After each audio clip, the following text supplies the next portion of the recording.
வாங்க இப்போ நான் முட்டை குருமா தான் செய்ய போகிறேன். அதுக்கு வந்து எப்படி தேவையான பொருட்கள் என்னென்னு இப்போ பார்த்துடலாம். 6 முட்டை நான் வேக வச்சு தோல் உரித்து எடுத்து வச்சுருக்கேன். ஒரு மிக்ஸி ஜார் எடுத்துக்கோங்க. காரத்திற்கு பச்சை மிளகாய் சேர்த்துக்கோங்க.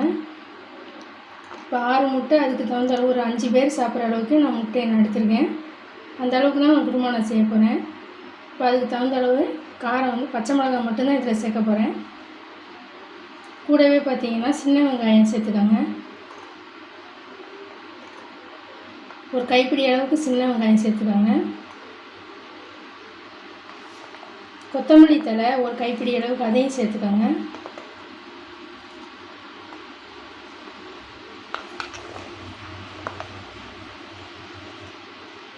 இதை கொஞ்சம் தண்ணி சேர்த்து நைஸாக அரைச்சிக்கோங்க.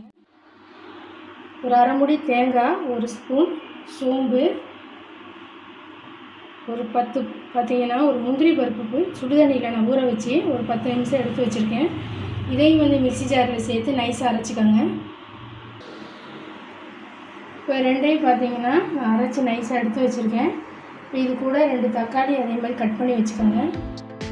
இப்போ நல்லா ஸ்டவ் ஆன் பண்ணி ஒரு கடாயை வச்சுருக்கேன். கடாய் நல்லா சூடாகிடுச்சு. இப்போ எண்ணெய் சேர்த்துக்கோங்க.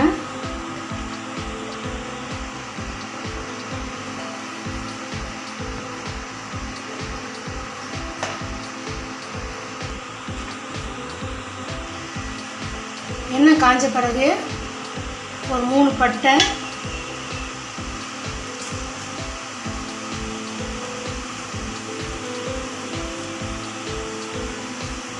4 கிராம்பு, 4 ஏலக்காய், ஒரு அரை ஸ்பூன் சோம்பு சேர்த்துக்கோங்க. கல்பாசி சிறிதளவு சேர்த்துக்கோங்க. இப்போ எல்லாம் வந்து பொரிஞ்ச பிறகு கருவேப்பிலை சேர்த்துக்கோங்க.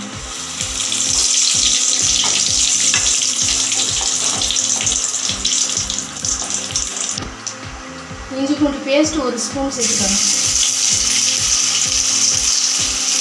அரைச்ச பேஸ்ட்டு பச்சை மிளகா, கொத்தமல்லி தழை, வெங்காயத்தையும் சேர்த்துட்டு அரைச்சிட்டு சேர்த்துக்கோங்க.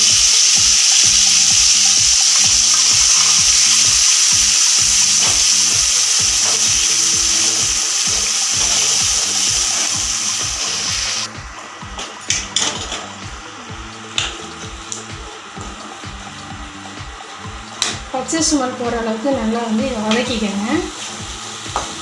ஒரு 2 நிமிஷம் வந்து நல்லா வதக்கிக்கங்க.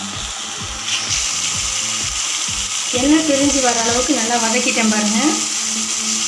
அதுக்கப்புறம் ஒரு அரை ஸ்பூன் மஞ்சள்தூள் சேர்த்துக்கோங்க. கூடவே மல்லித்தூள் வந்து ஒரு 1.5 ஸ்பூன் சேர்த்துக்கோங்க. அடுப்பு சிம்மில் வச்சுக்கோங்க.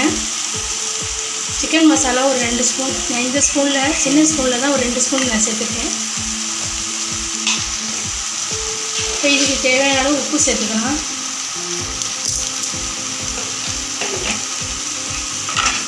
அடுப்பை மீடியம் ஃப்ளேமில் வச்சு இதையும் நல்லா வதக்கிக்கோங்க.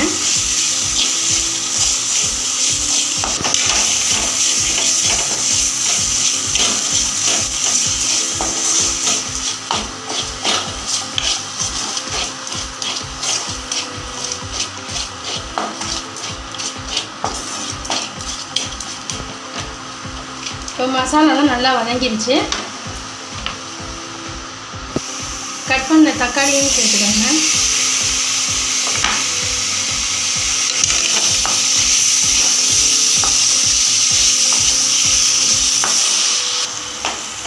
இப்போ நல்லா தக்காளி நல்லா வதக்கியாச்சு.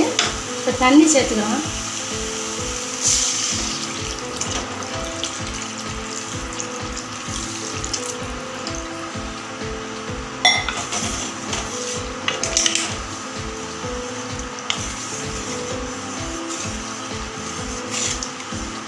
தண்ணி சேர்த்து நல்லா கலந்து விட்டு இது ஒரு 5 நிமிஷம் நல்லா கொதிக்க வச்சுருங்க.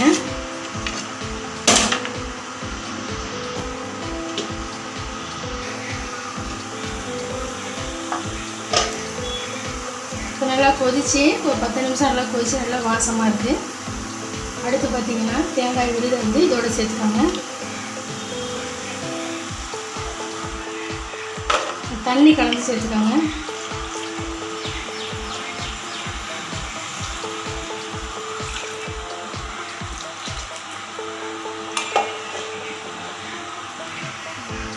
இந்த ஸ்டேஜில் உப்பு கரெக்டாக இருக்கான்னு பார்த்துக்கோங்க.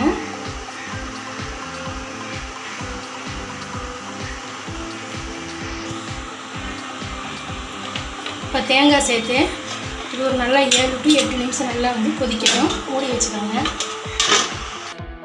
நம்ம கீரல் போட்டுக்கலாம்.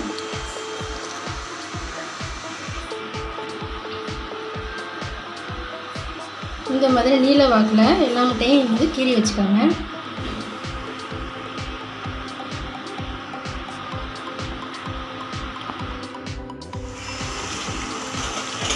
நல்லா தேங்காய் சேர்த்து ஒரு 7 நிமிஷம் நல்லா கொதிச்சிருச்சு. இப்போ கடைசியாக நம்ம கட் பண்ணி வச்சுருக்கோம்ல அந்த முட்டையை வந்து இதோட சேர்த்துக்கோங்க.